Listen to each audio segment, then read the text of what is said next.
Hari itu, langit Jakarta tampak mendung kelabu, seolah mengerti perasaan berat yang menggelayut di hati Hendra. Suara klakson kendaraan di sekitar stasiun Pasar Senen terdengar bising bersahutan. Namun di telinga Hendra, semuanya terasa jauh dan samar. Fokusnya hanya tertuju pada satu sosok wanita yang berdiri di hadapannya. Laras, calon istrinya yang 3 hari lagi akan resmi ia nikahi. Laras menggenggam tangan Hendra erat sekali, tidak seperti biasanya. Telapak tangannya dingin dan berkeringat, padahal udara siang itu cukup gerah. Mata Laras yang biasanya berbinar ceria, kini tampak redup, menyimpan kekhawatiran yang tidak bisa dijelaskan dengan kata-kata. "Mas, hati-hati ya nanti di jalan," ucap Laras lirih, hampir berbisik. Hendra tersenyum menenangkan, mengusap punggung tangan Laras lembut. "Kamu tenang aja, aku kan berangkat bareng rombongan bapak sama ibu. Ada Dito juga yang nyetir gantian, kamu fokus aja persiapan di sana, jangan mikir yang aneh-aneh." Laras mengangguk pelan, namun genggaman tangannya tidak juga melonggar. Ia menatap mata Hendra dalam-dalam, seolah sedang mencari kepastian atau mungkin sedang merekam wajah itu lekat-lekat. "Kalau nanti di jalan, ada yang manggil, jangan nengok sebelum yakin itu siapa ya mas. Janji sama aku," kata Laras tiba-tiba. Hendra mengernyitkan dahi. Pesan itu terdengar janggal. Kenapa Laras tiba-tiba bicara soal pantangan seperti orang tua zaman dulu? Namun melihat keseriusan di wajah calon istrinya, Hendra memilih untuk tidak membantah. Ia hanya mengangguk mantap. "Ya, aku janji." "Sudah ya, nanti kamu ketinggalan kereta." Dengan berat hati, Laras melepaskan genggaman tangannya. Ia membalikan badan dan berjalan masuk ke pintu keberangkatan. Hendra terus memandangi punggung Laras hingga sosok itu hilang di telan kerumunan penumpang. Ada rasa sesak yang aneh menjalar di dada Hendra. Sebuah perasaan tidak enak yang mendadak muncul, seakan-akan ini adalah kali terakhir ia melihat punggung itu. Hendra buru-buru menepis pikiran buruk itu. Ia beristighfar dalam hati, mencoba menenangkan diri. 2 hari kemudian, hari keberangkatan pun tiba. Rumah orang tua Hendra sudah ramai sejak pagi. Barang-barang seserahan sudah rapi tertata di bagasi mobil. Rencananya, mereka akan berangkat menggunakan 2 mobil. Mobil pertama berisi bapak, ibu, dan adik perempuan Hendra. Sedangkan mobil kedua, sebuah Kijang Innova Sioswer, akan dikendarai oleh Dito, teman dekat Hendra, bersama Jaka, dan tentu saja Hendra sendiri. "Mas, barang-barang sudah masuk semua kan?" tanya Dito sambil mengecek ban mobil. Dito adalah tipe orang yang teliti dan rasional. Ia selalu memastikan semuanya aman sebelum memulai perjalanan jauh. "Sudah aman, Dit. Tinggal nunggu babak selesai ngopi sebentar," jawab Hendra sambil menyalakan rokok. Di kursi belakang, Jaka sedang sibuk dengan ponselnya, tertawa-tawa sendiri melihat video lucu. Jaka ini kebalikan dari Dito. Orangnya santai, suka bercanda, dan kadang bicaranya agak sembarangan tanpa dipikir dulu. Kehadiran Jaka memang sering mencairkan suasana, tapi kadang juga bikin sakit kepala. "Asik, bakal makan enak nih kita di kampungnya Laras. Sate kelatak, tiwul, gudeg, siap-siap perut karet," seru Jaka bersemangat. "Jaga mulut lu, Jak. Kita mau ke tempat orang, jangan petakilan," tegur Hendra setengah bercanda, meskipun hatinya masih saja merasa tidak tenang. Pukul 4 sore, rombongan pun bergerak. Mobil bapak memimpin di depan, diikuti mobil Dito di belakang. Perjalanan keluar dari Jakarta masih terasa normal. Kemacetan tol Cikampek yang biasa, obrolan ringan di dalam mobil, dan sesekali suara musik dangdut koplo yang diputar Jaka untuk mengusir kantuk. Namun, suasana mulai berubah ketika matahari mulai tergelincir ke barat. Langit berubah menjadi jingga kemerahan yang pekat, seperti warna darah yang diencerkan. Hendra yang duduk di kursi penumpang depan merasa gelisah. Kursi mobil yang empuk terasa panas di punggungnya. Ia mencoba memejamkan mata, tapi bayangan wajah cemas Laras di stasiun terus saja muncul. "Mas Hendra, kenapa? Kok kayaknya gelisah banget dari tadi?" tanya Dito tanpa menoleh, matanya tetap fokus ke jalan tol yang mulai lengang. "Nggak tahu nih, Dit. Perasaan gue nggak enak. Kayak ada yang ketinggalan, Tapi gue nggak tahu apa, jawab Hendra sambil membetulkan posisi duduknya. Grogi kali mau ijab kabul, biasa itu mah, celotuk Jaka dari belakang sambil mengunyah keripik singkong. Hendra hanya diam, tidak menanggapi candaan Jaka. Ia menatap keluar jendela, melihat deretan pohon-pohon di pinggir tol yang berlari mundur. Semakin lama, langit semakin gelap. Awan hitam bergulung-gulung menutupi sisa cahaya matahari. Tiba-tiba, mata Hendra menangkap sesuatu di kaca spion ot luar sebelah kiri. Jantungnya seakan berhenti berdetak sedetik. Di sana, di bahu jalan tol yang sepi, berdiri sosok wanita berpakaian putih. Rambutnya panjang terurai menutupi sebagian wajahnya. Sosok itu berdiri diam, mematung menghadap ke arah mobil mereka yang melaju kencang. Hendra menahan napas. Ia menggosok matanya, memastikan penglihatannya tidak salah. Saat ia melihat lagi ke spion, sosok itu masih ada, semakin mengecil di kejauhan. Namun yang membuat bulu kuduk Hendra berdiri tegak bukanlah keberadaan wanita itu di pinggir tol, melainkan pakaian yang dikenakannya. Itu baju yang sama persis dengan yang dipakai Laras di stasiun kemarin. Kemeja putih dengan motif bunga kecil berwarna biru. "Dit, lihat spion kiri enggak barusan?" tanya Hendra setengah berteriak. Suaranya terdengar panik. "Apaan? Nggak ada apa-apa kok, kosong. Kenapa sih mas? Bikin kaget aja lu," jawab Dito heran. Hendra menelan ludah yang terasa pahit. Ia menoleh ke belakang, tapi jalanan di belakang mereka sudah gelap gulita. Hanya ada sorot lampu kendaraan lain yang jauh di kejauhan. Enggak apa-apa. Salah lihat kayaknya gue," gumam Hendra, mencoba meyakinkan diri sendiri. Tapi jauh di lubuk hatinya, Hendra tahu ia tidak salah lihat. Sosok itu, postur tubuhnya, bahkan cara berdirinya sangat mirip dengan Laras. Tapi bagaimana mungkin? Laras seharusnya sudah sampai di kampung halamannya sejak kemarin sore. Laras sudah meneleponnya semalam bilang kalau ia sudah aman di rumah orang tuanya. Lalu siapa yang berdiri di pinggir tol barusan? Atau lebih tepatnya, apa yang sedang menunggu mereka di perjalanan ini? Ponsel Hendra bergetar di saku perancanya. Ia merogohnya dengan tangan gemetar. Sebuah pesan WhatsApp masuk dari nomor Laras. Hendra membukanya cepat. Isinya singkat, hanya 2 kata. Tapi 2 kata itu cukup untuk membuat darah Hendra berdesir dingin. "Jangan datang." Pesan di ponsel itu masih membekas di benak Hendra. Jangan datang. Ia mencoba menelepon kembali, tapi hanya suara operator yang menjawab. "Kenapa mas, pucet amat?" tanya Dito melirik sekilas. "Enggak, cuma pusing dikit," elak Hendra, tak ingin membuat panik. Setelah berjam-jam menembus jalanan yang kian sepi, rombongan akhirnya tiba di desa Kalitengah, kampung halaman Bapak Hendra. Namun suasana desa terasa ganjil. Jam menunjukkan pukul 11 siang, tapi desa itu hening seperti kota mati. Rumah Mbah Warno, kakek Hendra, berdiri kokoh dengan aura yang dingin. "Assalamualaikum," salam Bapak. Pintu terbuka perlahan, menampilkan wajah tua Mbah Warno yang tampak lelah. "Waalaikumsalam, kok sudah sampai?" tanyanya dengan suara serak. Tatapannya tertuju tajam pada Hendra, seolah melihat sesuatu yang tak kasat mata menempel di punggung cucunya itu. "Ya sudah, masuk. Jangan lama-lama di luar." Di dalam rumah, Hendra merasa serangan kantuk yang tak wajar. Matanya berat bukan main, seolah ada lem yang merekatkannya. "Leh, kamu istirahat di kamar tengah," perintah Mbah Warno. Tanpa membantah, Hendra menurut. Begitu kepalanya menyentuh bantal, kesadarannya langsung lenyap. Ia jatuh ke dalam mimpi yang mengerikan. Dalam tidurnya, ia berdiri di tengah hutan jati yang hangus. Langit berwarna merah darah. Di kejauhan, terdengar jeritan ribuan orang yang kesakitan, memohon ampun dari jilatan api. Kakinya terasa lengket. Saat menunduk, ia sadar sedang berpijak di atas tumpukan tulang belulang manusia yang gosong. "Hendra!" Suara lirih memanggilnya. Itu suara Laras. Hendra menoleh dan melihat Laras berdiri di balik pohon gosong. Separuh wajah calon istrinya itu tertutup rambut, tapi separuh lagi tampak melepuh mengerikan.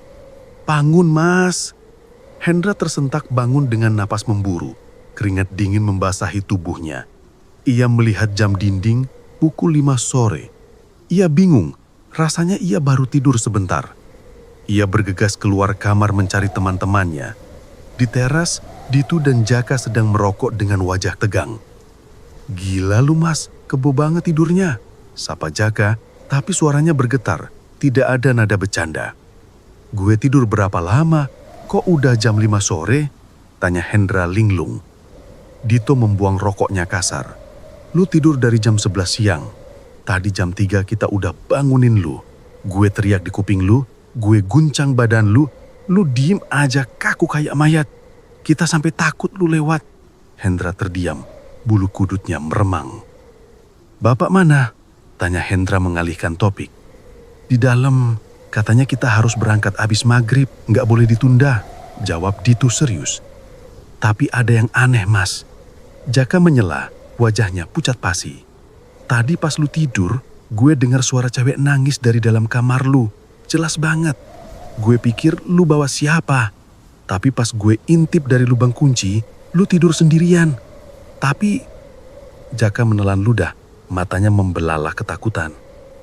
"Tapi badan lu ngambang mas, melayang sejengkal di atas kasur."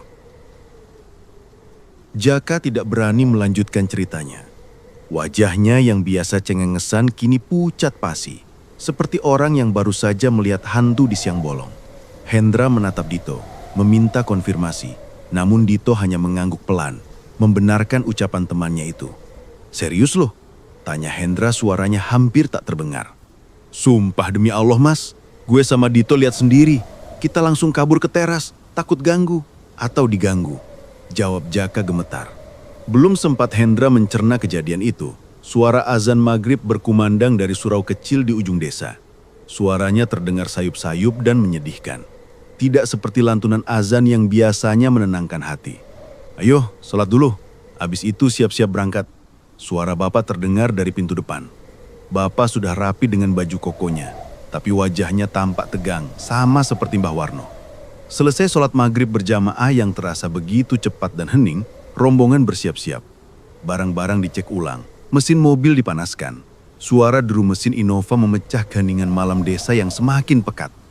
Saat Hendra hendak masuk ke dalam mobil, Mbah Warno tiba-tiba menahannya di ambang pintu. Cengkraman tangan kakek tua itu sangat kuat di lengan Hendra, membuat Hendra meringis. "Tunggu sebentar Leh, jangan naik dulu," perintah Mbah Warno tegas.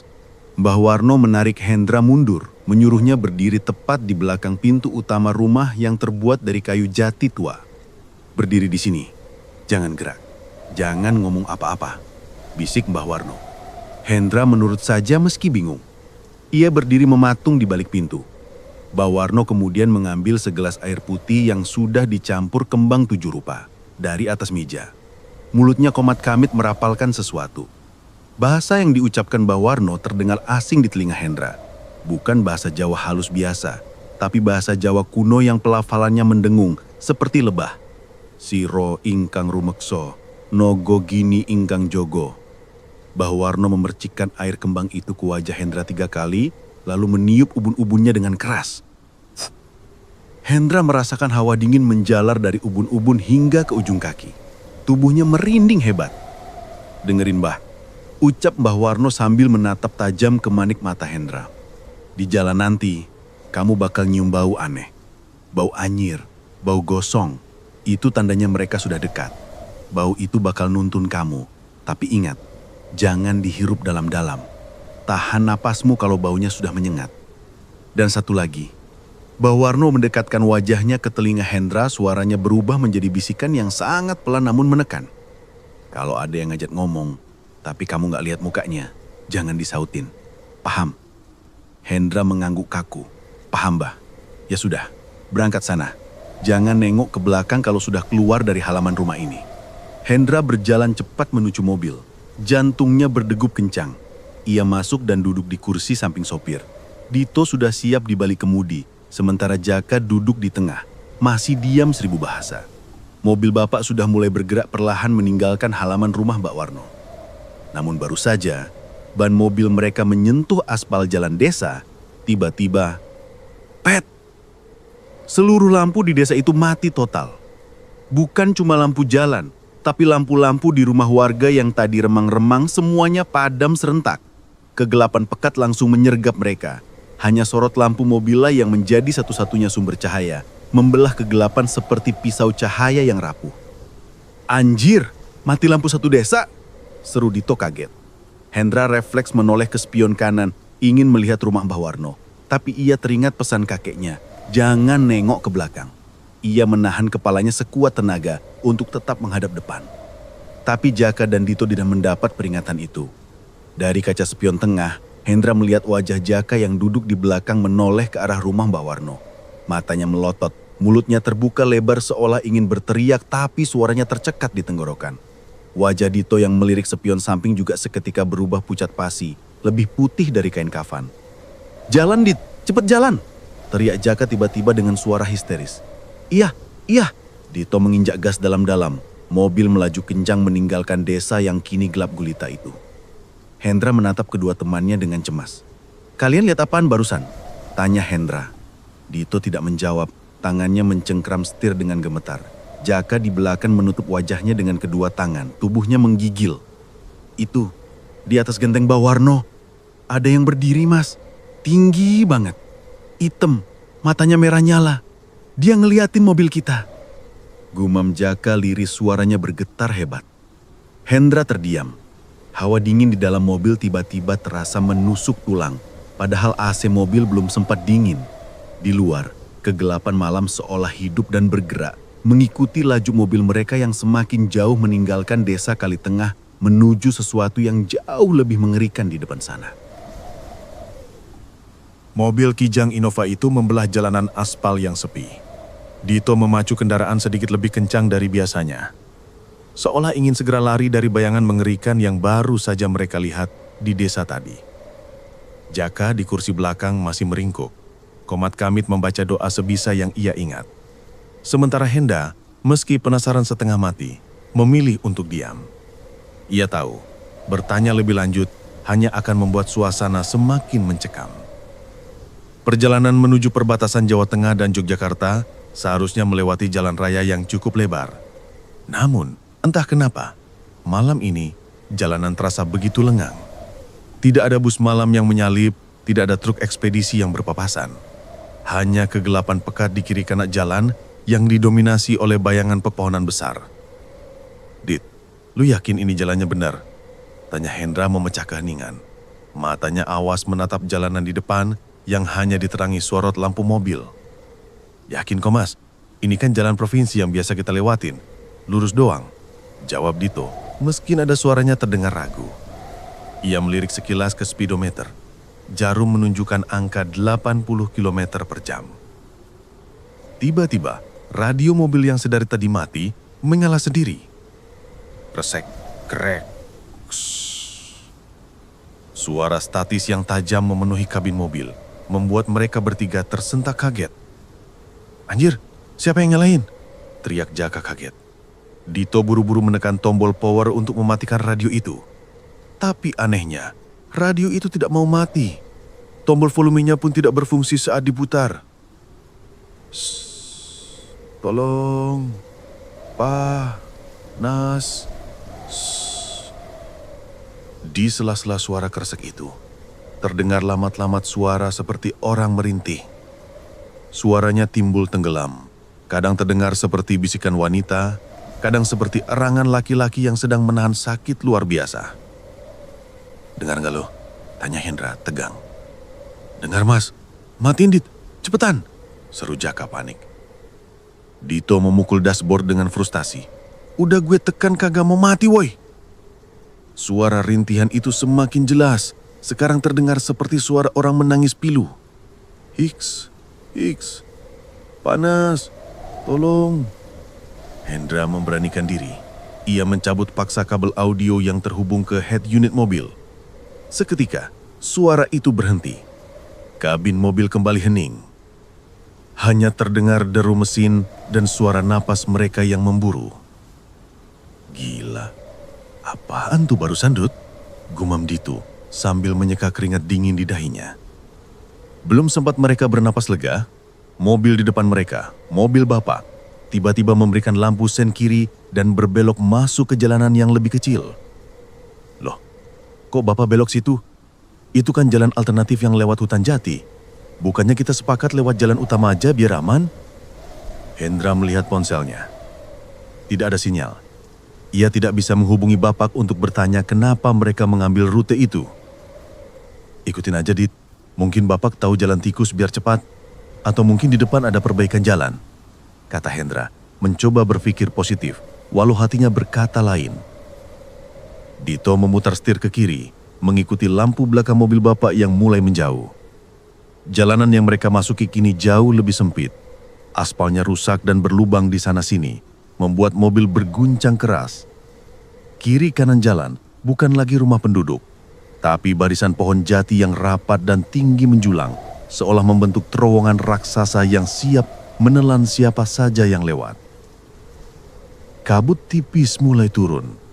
Awalnya hanya di permukaan tanah, tapi lama-kelamaan semakin tebal hingga menutupi kaca depan Dito.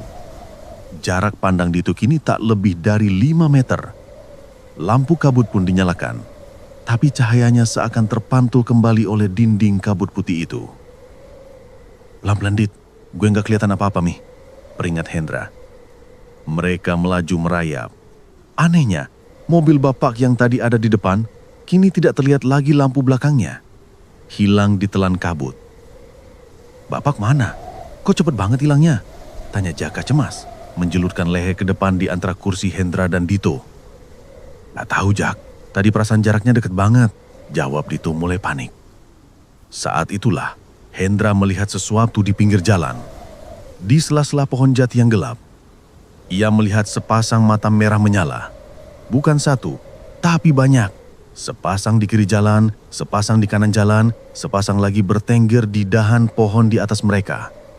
Mata-mata itu berkedip lambat, mengawasi mobil mereka yang berjalan pelan.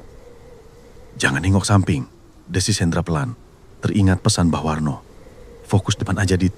Jangan lihat kiri kanan. Mas, gue lihat juga, Mas. Bisik Dito gemetar. Itu apa, Mas? Kok matanya merah semua?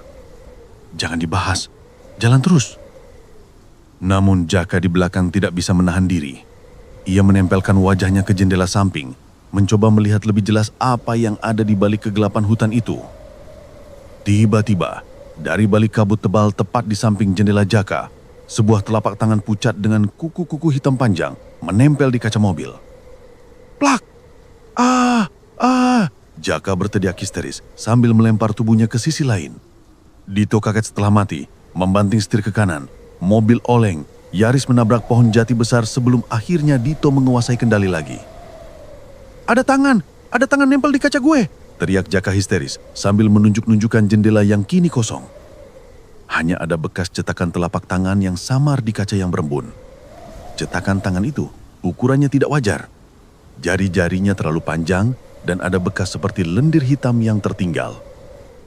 Tenang, semuanya tenang, teriak Hendra mencoba menguasai keadaan. Baca doa, apa aja yang kalian hafal baca. Di tengah kepanikan itu, Hendra melihat ke depan.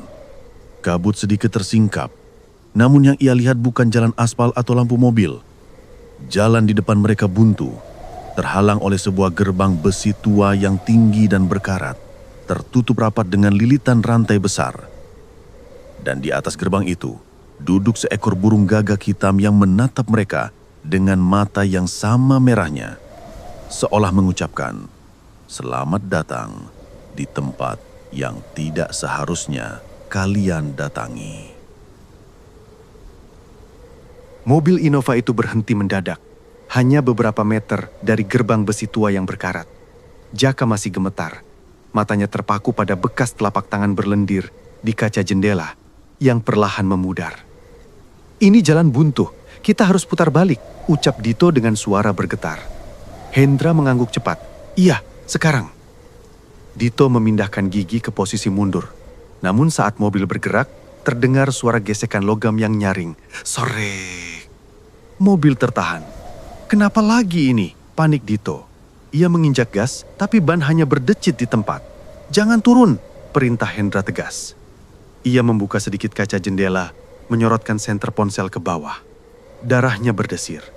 Akar-akar pohon jati mencuat dari tanah, melilit velg ban mobil mereka, seolah hidup dan menahan agar mereka tak bisa lari. "Gas aja, Dit! Paksa!" teriak Hendra. Dito menginjak pedal gas dalam-dalam. Mesin meraung dan krrrr, terdengar suara kayu patah. Mobil tersentak mundur kasar, terbebas dari lilitan itu. Mereka langsung tancap gas menjauhi gerbang itu.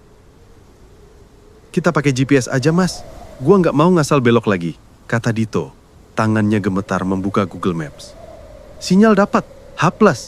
Katanya lurus terus 500 meter belok kanan." Mereka mengikuti arahan itu. Jalanan tampak sedikit normal kembali hingga Dito membelokkan mobil ke jalan tanah berbatu yang sempit sesuai instruksi peta. Di layar, jalurnya berwarna biru terang, menandakan jalan pintas. Namun semakin jauh mereka masuk, suasana kian mencekam. Di layar GPS, jalur biru itu tiba-tiba berubah warna menjadi merah pekat. Bukan merah macet, tapi merah darah. Suara navigasi wanita robotik pun berubah. Terdengar berat, serak, dan lambat, seperti kaset rusak. "Dalam 100 meter, putar balik. Putar balik sekarang." Dito menatap ponselnya ngeri. "Mas, HP gua kenapa?" "Nggak bisa putar balik, jalan sempit. Lurus aja," perintah Hendra. Meskipun ia melihat kiri kanan hanyalah jurang dangkal penuh semak berduri. "Kalian salah jalan." Suara GPS itu kini terdengar seperti mengejek. Dito melempar ponselnya ke jok belakang saking takutnya. Tepat saat itu, lampu sorot mobil menangkap sebuah pelang penunjuk jalan tua yang miring dan berkarat di pinggir jalan. Tulisannya nyaris pudar, namun terbaca jelas oleh Hendra. "Desa Wanasari, 0 km. Hendra terbelalak. Itu nama desa Laras, tapi bagaimana mungkin jaraknya 0 km? Seharusnya masih 2 jam lagi. "Mas, lihat pelang tadi? Itu desa Laras kan? Berarti kita udah sampai." Hendra menggeleng pelan, menatap nanar ke kegelapan di depan yang dipenuhi puing-puing bangunan gosong. "Bukan, ini bukan desa Laras. Kita sampai di tempat yang salah." Karena tidak ada ruang untuk putar balik, Dito terpaksa terus melajukan mobil menyusuri jalan berbatu itu. Guncangan di dalam kabin terasa kasar, membuat perut mereka mual. Puing-puing bangunan gosong di kiri kanan jalan tampak seperti siluet monster yang siap menerkam dalam kegelapan. Tiba-tiba, Dito mengerem mendadak. "Bau apaan nih?" tanya Dito sambil menutup hidung dengan lengan bajunya. Hendra dan Jaka refleks mengendus udara. Bau itu masuk menembus sela-sela ventilasi AC, memenuhi kabin mobil dalam hitungan detik. Baunya sangat menyengat dan spesifik. Bau daging segar yang dibakar di atas arang, bercampur dengan aroma rambut yang hangus terbakar. "Siapa yang bakar sate jam segini di tengah hutan?" Celetuk Jaka berusaha melucu untuk menutupi ketakutannya, tapi suaranya terdengar sumbang. Hendra teringat pesan Mbah Warno, kalau nyium bau anyir atau gosong, jangan dihirup dalam-dalam.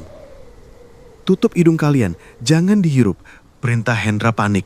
Ia segera menarik kelah kaosnya untuk menutupi hidung dan mulut. "Kenapa, Mas? Ini bau sate kan?" tanya Jaka bingung. "Bukan sate, bego. Ini bau daging, tapi bukan daging kambing atau ayam," bentak Hendra.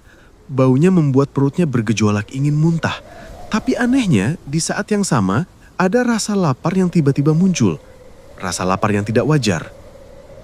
Mobil kembali melaju pelan, merayap di antara reruntuhan. Semakin dalam mereka masuk, baunya semakin kuat. Kini bukan hanya bau daging bakar, tapi juga bau amis darah yang kental. Di depan, jalanan buntu, terhalang oleh tembok hutan jati yang sangat rapat, seolah-olah pohon-pohon itu tumbuh berhimpitan membentuk dinding raksasa. Tidak ada jalan lagi. "Buntu, Mas," kata Dito putus asa. Ia mematikan mesin mobil untuk menghemat bensin, sekaligus agar tidak menarik perhatian. Keheningan kembali menyergap. Hanya ada suara napas mereka yang tertahan di balik baju. Namun, keheningan itu tidak berlangsung lama. Dari arah hutan jati di depan mereka, terdengar suara gemeretak. Kretek, kretek. Seperti suara ranting kering yang terbakar api. Padahal tidak ada setitik pun cahaya api yang terlihat di sana. Gelap gulita. "Dengar nggak?" bisik Jaka. "Dengar," jawab Dito lirih. "Kretek." Shh.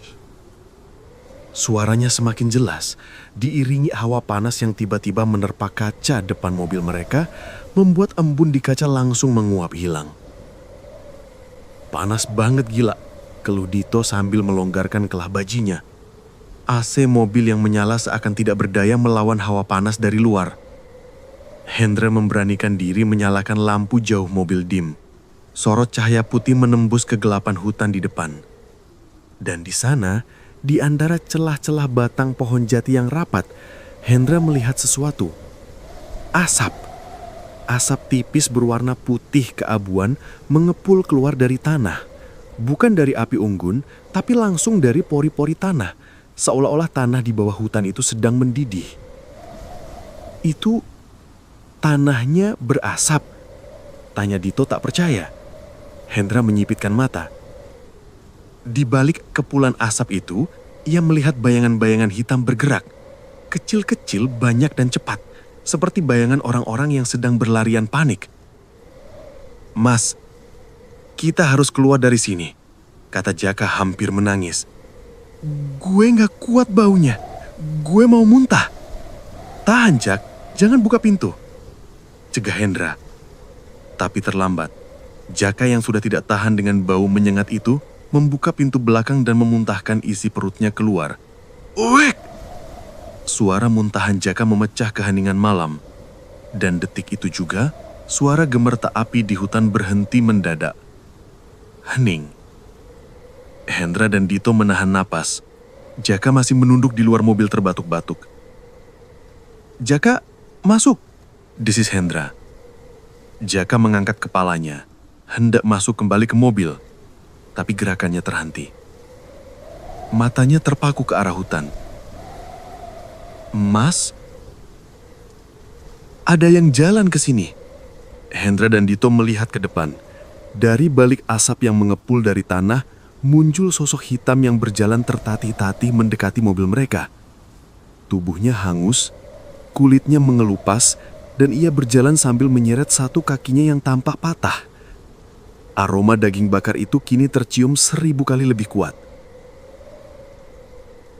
Sosok hangus itu berhenti tepat di batas cahaya lampu mobil. Ia tidak mendekat lagi, hanya berdiri diam, bergoyang-goyang pelan seperti ditiup angin, padahal malam itu tak ada angin sama sekali. "Masuk, Jak, buruan!"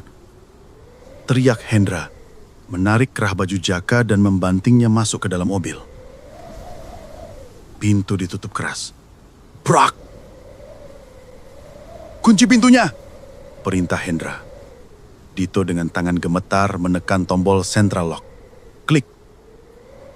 Mereka bertiga menunduk, bersembunyi di balik dashboard dan jok, tak berani menatap keluar. Jantung mereka berpacu gila-gilaan. Hening kembali menyelimuti. Hanya terdengar deru nafas mereka yang memburu. Beberapa menit berlalu. Tidak ada suara gedoran di kaca, tidak ada suara teriakan. "Udah pergi belum?" bisik Jaka. Wajahnya masih pucat sisa muntah tadi. Hendra memberanikan diri mengintip sedikit dari balik kaca jendela. Kosong. Sosok hangus tadi sudah tidak ada. Hutan di depan kembali gelap dan sepi. Asap dari tanah pun sudah menipis. "Udah nggak ada," kata Hendra lega, lalu duduk tegak kembali. Kayaknya dia cuma lewat. Dito menghela nafas panjang, menyandarkan kepalanya ke setir. "Gue mau kencing, Mas. Sumpah, udah di ujung banget gara-gara kaget tadi." "Gak kuat, Mas. Daripada gue kencing di celana, baunya makin parah di sini," rengek Dito. "Gue kencing di samping ban aja, gak jauh-jauh." "Ya udah, cepetan. Jaka, lu temenin Dito, jangan mencar." Mereka bertiga turun dari mobil dengan waspada. Hendra berjaga sambil memegang kunci roda, sementara Dito dan Jaka buang air kecil di semak-semak dekat mobil. Suasana hutan jati itu benar-benar sunyi. Terlalu sunyi. Saat sedang menunggu, mata Hendra menangkap sebuah benda yang tertutup ilalang tinggi tak jauh dari tempat mereka berdiri. Ia menyibakkan ilalang itu dengan kakinya. Sebuah papan besi tua tertancap miring di tanah. Warnanya sudah karatan parah, tapi cat merahnya masih bisa terbaca. Kawasan ini dijaga oleh Kesatuan Pertahanan Negara. Dilarang masuk. Zona bahaya. Perpres nomor 1966. Hendra tertegun. Tahun 1966. Itu tahun yang sensitif dalam sejarah. Dan kenapa ada pelang militer di tengah hutan antah berantah begini? Mas, udah nih. Lega banget gila. Kata Jaka sambil membetulkan resleting celananya. Dito menyusul di belakangnya. Mereka berkumpul lagi di dekat mobil. Ketegangan sedikit mereda setelah urusan biologi selesai. Jaka, dasar mulutnya gatal, mulai merasa situasi sudah aman dan kembali ke tabiat aslinya.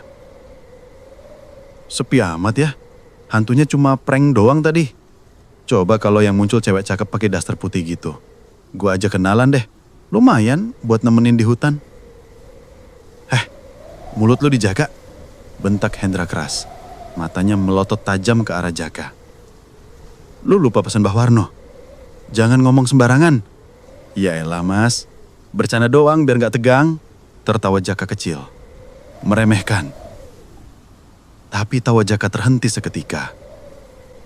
Treng, teng, teng, teng. Dari arah jalan gelap di belakang mereka, jalan tempat mereka datang tadi, terdengar suara knalpot motor 2 tak yang nyaring dan khas. Suara motor RX King tua. Mereka bertiga membeku.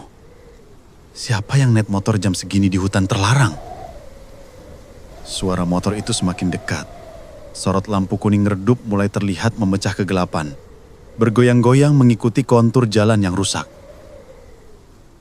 Ada orang mas, ada warga, seru Dito. Wajahnya berbinar penuh harap. Kita bisa tanya jalan. Hendra justru merasa tidak enak. Firasat buruknya kembali muncul. Ia teringat ucapan Jaka barusan, soal cewek. Motor itu akhirnya muncul dari tikungan. Pengendaranya seorang pria berjaket kulit lusuh yang tampak kaku. Dan di boncengannya, duduk seorang wanita berambut panjang terurai, memakai kebaya putih yang kusam. Wanita itu menunduk, wajahnya tertutup rambut. Tapi yang membuat darah Hendra berhenti mengalir adalah saat motor itu melintas pelan di depan mereka. Wanita itu perlahan mengangkat tangannya, menunjuk lurus ke arah jalan setapak kecil yang sebelumnya tidak terlihat oleh mereka karena tertutup semak belukar. Tuh kan, ada cewek beneran, bisik Jaka sama sekali tidak sadar dengan bahaya yang mengintai. Rezeki anak soleh. Motor RX King tua itu melintas pelan di depan mereka, seolah sengaja melambat agar mereka bisa melihatnya dengan jelas. Suara mesinnya terdengar kasar, treng, treng, treng, memecah kesunyian hutan jati yang mencekam. Pengendaranya, seorang pria berjaket kulit hitam yang sudah buluk, duduk tegak kaku tanpa menoleh sedikit pun. Helm cakil tua menutupi seluruh kepalanya. Sedangkan wanita di boncengan itu, ia memakai kebaya putih yang sudah kekuningan termakan usia, dengan kain jarik batik yang warnanya pudar. Rambutnya panjang, hitam pekat, menutupi seluruh wajahnya yang tertunduk. Tangan pucat wanita itu masih teracung, menunjuk ke sebuah celah sempit di antara pepohonan. Sebuah jalan setapak yang sebelumnya luput dari pandangan mereka. Itu jalan keluarnya kali mas, seru Dito bersemangat. Mereka ngasih tahu kita. Iya mas, tuh cewek nunjuk ke sana, pasti jalan tembus ke kampung, tambah Jaka. Matanya berbinar seolah baru saja menemukan oase di gurun pasir. Hendra ragu. Instingnya berteriak untuk tidak mengikuti mereka. Pesan Laras terngiang lagi. Jangan nengok kalau dipanggil, jangan ikut kalau diajak. Tunggu dulu, cegah Hendra sambil memegang lengan Dito yang hendak membuka pintu mobil. Lu nggak ngerasa aneh? Jam segini ada orang lewat. Terus itu cewek, kenapa pakai kebaya malam-malam? Mas, ini Jawa Tengah, Mas. Masih banyak orang pakai kebaya. Mungkin mereka habis kondangan atau mau ke pasar subuh.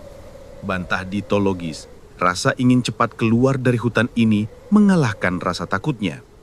Daripada kita diem di sini nunggu setan gosong tadi balik lagi. Argumen Dito ada benarnya. Bertahan di tempat berbau mayat ini bukan pilihan bijak.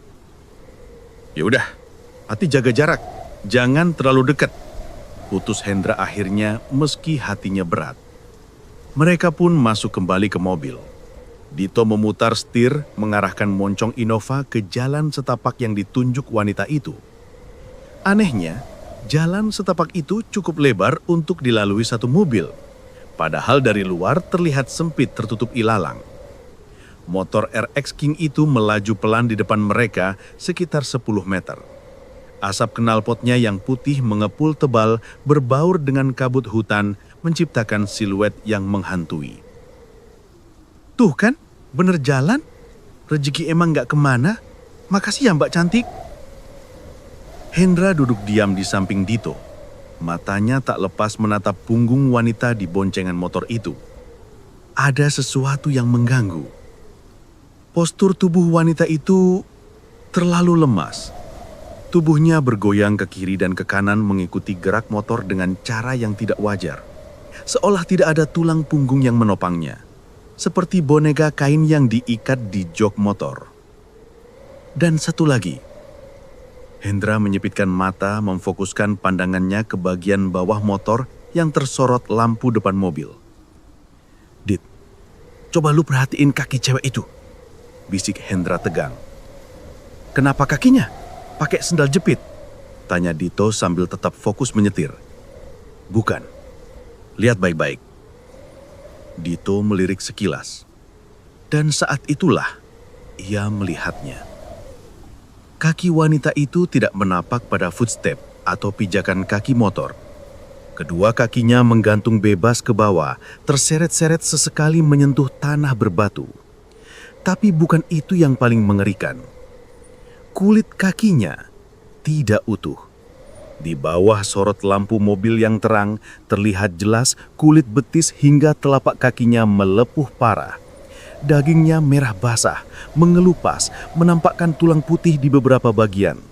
Cairan kental, mungkin darah atau nanah, menetes-netes dari ujung jempol kakinya, meninggalkan jejak basah di tanah kering yang mereka lewati. Astagfirullah. Desis Dito, wajahnya langsung pucat pasi. Kakinya refleks mengangkat sedikit dari pedal gas. Jangan berhenti, Dit. Nanti dia sadar kita tahu. Perintah Hendra cepat, menahan tangan Dito yang gemetar di setir. Mas, itu kakinya ancir, Mas. Suara Dito tercekat. Gue tahu, gue lihat. Tetap jalan, tapi jangan sampai nyalip mereka, kata Hendra. Keringat dingin mengucur deras di pelipisnya. Jaka yang di belakang yang penasaran ikut memajukan badannya. Ada apaan sih? Saat Jaka melihat ke depan, tiba-tiba motor itu berbelok tajam ke kiri, masuk ke dalam rimbunan pohon bambu yang gelap. Dan saat motor itu miring untuk berbelok, kepala wanita itu, yang sedari tadi menunduk, tiba-tiba terkulai jatuh ke samping dengan sudut yang tidak mungkin dilakukan manusia hidup. Lehernya patah. Kepala itu berputar perlahan ke belakang, menghadap lurus ke arah mobil mereka. Rambut panjangnya tersibak angin, memperlihatkan wajahnya untuk pertama kali. Tidak ada wajah cantik. Yang ada hanya tengkorak gosong dengan sisa-sisa daging yang masih berasap. Rongga matanya kosong, tapi seolah menatap tajam ke arah mereka. Mulutnya menganga lebar dalam jeritan bisu yang abadi. Mama! Teriakan Jaka memecah konsentrasi Dito. Mobil Innova itu oleng, nyaris menabrak rumpun bambu di sisi kiri jalan. Dito membanting setir ke kanan dengan panik. Napasnya memburu seperti orang yang baru lari maraton. Bayangan wajah gosong wanita itu masih tercetak jelas di retina matanya, menghantui setiap kedipan. Jangan lihat mukanya, teriak Hendra sambil menepuk dashboard keras-keras, berusaha menyadarkan Dito yang mulai histeris. Motor RX King dan penumpangnya itu sudah menghilang di balik tikungan gelap, seolah tertelan bumi. Tapi jejak terornya masih tertinggal. Bau daging bakar yang kini semakin menyengat, masuk menembus sela-sela ventilasi mobil yang tertutup rapat. Kita balik aja mas, gue nggak mau lanjut, rengek Dito. Air mata ketakutan mulai menggenang di pelupuk matanya. Nggak bisa balik Dit, jalanan sempit, mundur lebih bahaya, balas Hendra tegas, meski hatinya sendiri ciut. Ikutin jalan ini aja, tapi pelan-pelan, fokus. Mobil melaju tertatih-tatih menembus hutan bambu yang rimbun. Batang-batang bambu bergesekan tertiup angin, menciptakan suara kriat yang terdengar seperti suara tulang patah. Tiba-tiba, kabut tebal yang menyelimuti jalan perlahan menipis.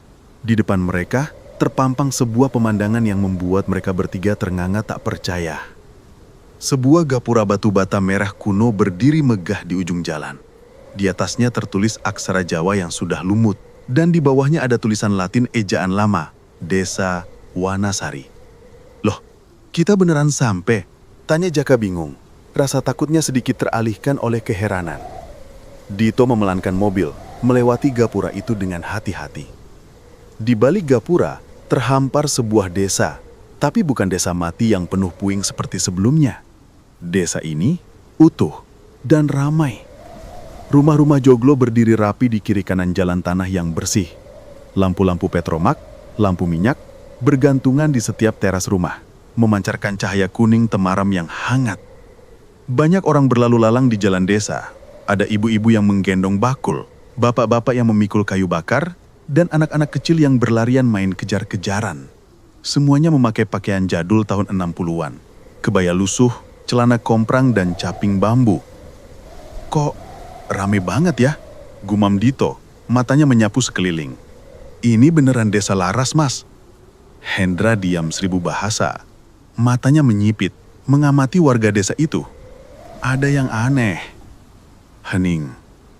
Desa itu ramai visualnya, tapi sunyi audionya. Tidak ada suara percakapan, tidak ada tawa anak-anak, tidak ada suara langkah kaki. Semua bergerak dalam diam, seperti menonton film bisu. Dan satu lagi, tidak ada satupun dari mereka yang menoleh ke arah mobil.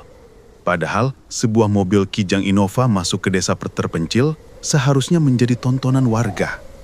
Mereka seolah tidak peduli atau tidak sadar ada mobil di sana.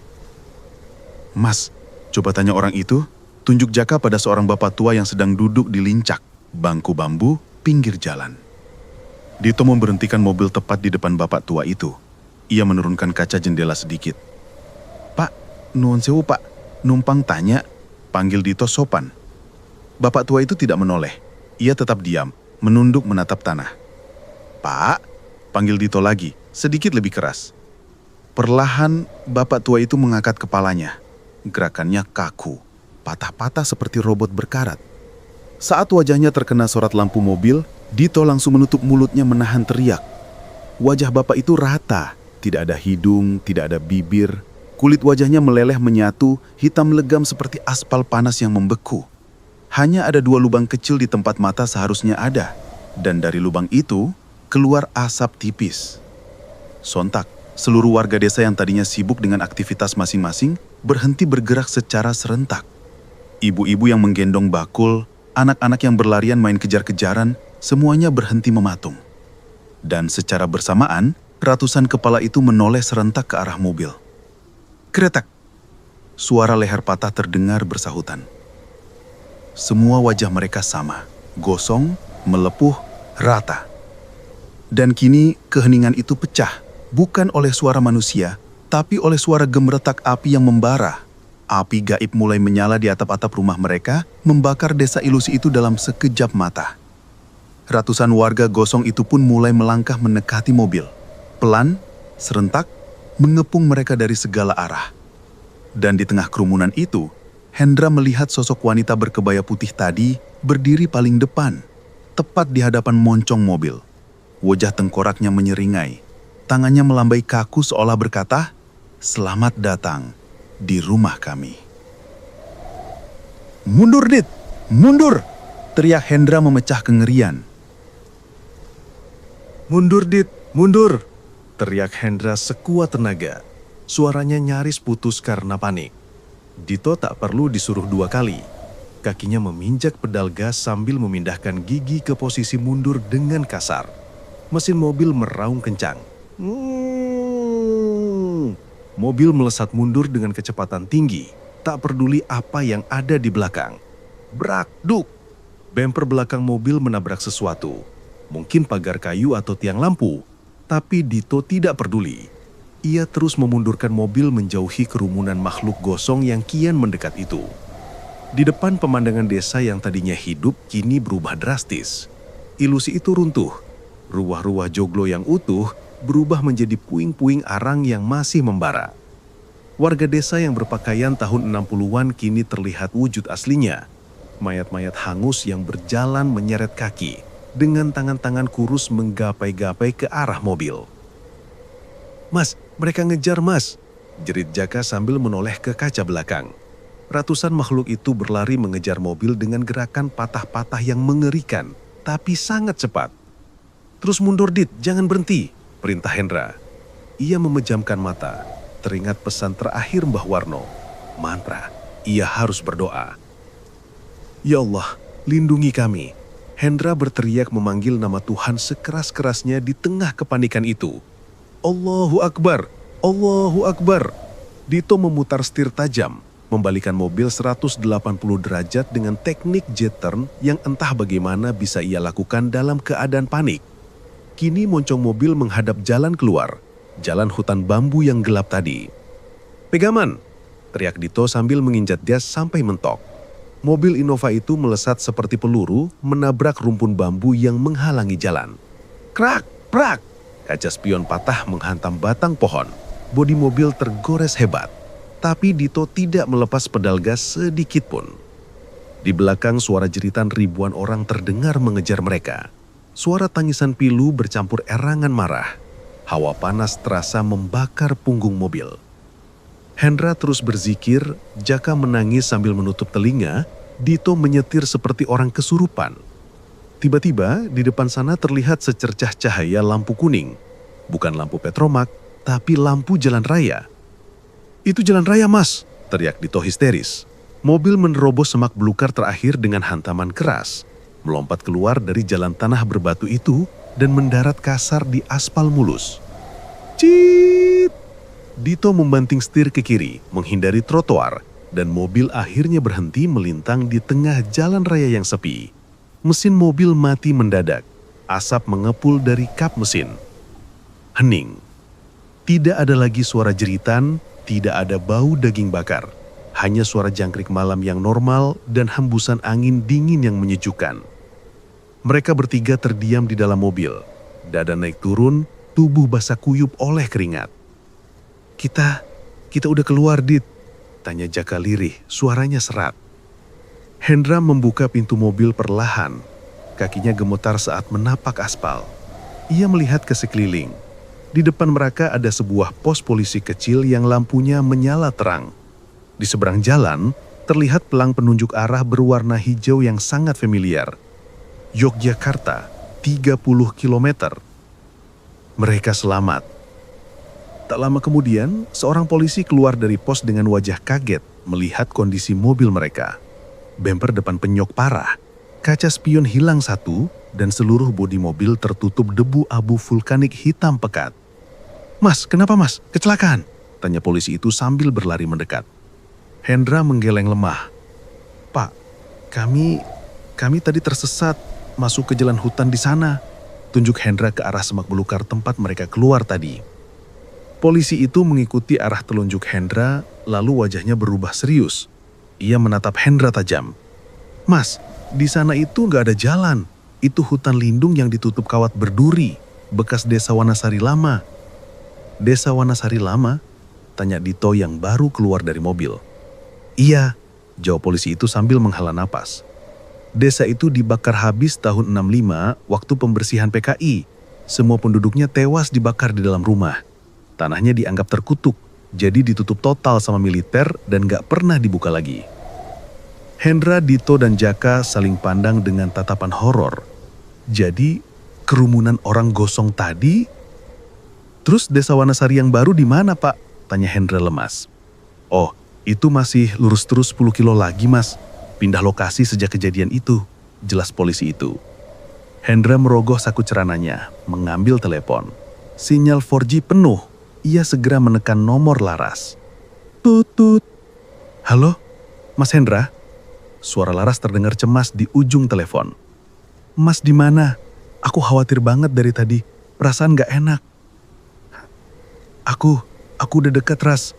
Udah aman. Syukur alhamdulillah. Mas, tadi aku mimpi baruk banget. Aku mimpi kalian masuk ke desa lama, tempat kakek buyutku meninggal. Hendra terdiam menatap hutan gelap di seberang jalan. Ia tahu itu bukan sekedar mimpi. Saat hendak menutup telepon, Hendra tidak sengaja melirik ke jok belakang mobil lewat pintu yang terbuka. Di sana, di atas jok tempat Jaka tadi duduk, tertinggal sebuah benda. Sebuah selendang batik lusuh yang pinggirannya hangus terbakar. Dan dari selendang itu, masih tercium samar-samar aroma daging panggang yang menyengat.